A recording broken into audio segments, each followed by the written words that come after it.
جارية تبيع قطع الجبن تزركش ملابسها خطوط الأحمر والأبيض.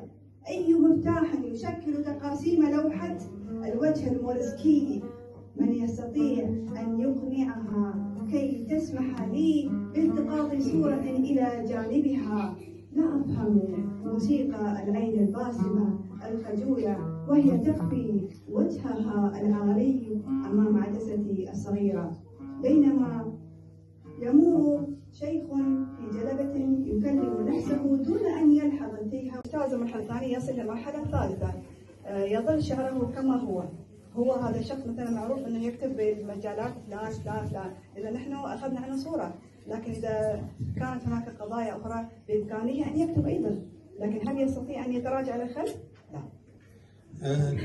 لا، يعني انا اقول بمعنى اخر، يعني الكتابه فقدت مصداقيتها في وقتنا الراهن. هي من ناحيه لا استطيع ان احكم انها فقدت مصداقيتها، لكن أن تجد الكتابة الحقيقية فهو تقريبا أنا أعطيه نسبة 70%. هناك 30% كتابة مفقودة مصداقيتها، 30% فقط. شكرا. سعيدة جدا. أنا أسئلتي دائما صغيرة وبسيطة دائما. طبعا تطرقت إلى موضوع العادات والثقافة التي تقيد بعض ما كتابات كتابنا وأدبائنا بصفة عامة وشعراءنا، ونعلم أن عند قراءتنا لشعرك ولكتاباتك هناك ما نسميه بالرموز أو بالتصوير أو بالتشخيص كذلك.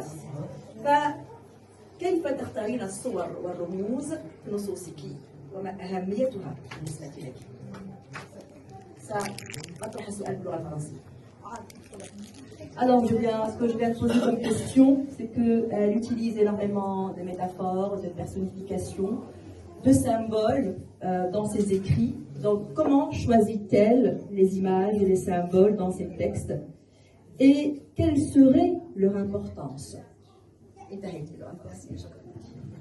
شكرا دكتورة مختارية على دقة هذا السؤال. أختار صوري من خلال مشاهد، من خلال مواقف معينة، من خلال قراءاتي المتعددة.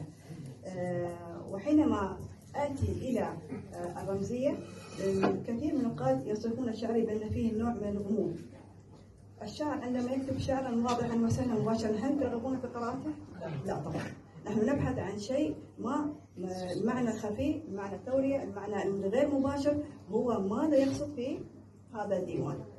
عناوين دواويني كلها تقريبا عناوينها غامضة، ما عدا الديوان الأول أساور البنفسج.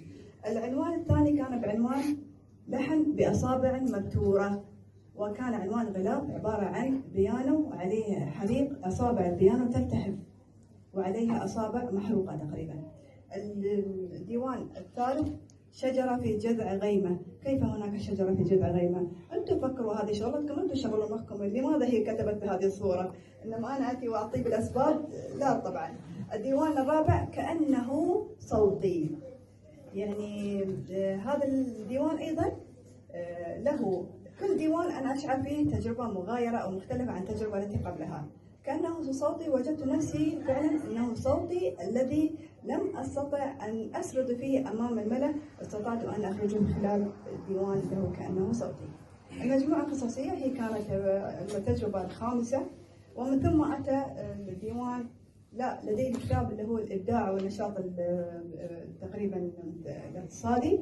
هذا الكتاب جاء محصلة لتجربتي مع الطالبات في مراحل متعددة، طالبات المبدعات الموهوبات، كيف يمكننا أن نؤسس مؤسسة ثقافية حينما نهتم بالطفل الموهوب أو الطفل المبدع في مراحل متعددة في حياته.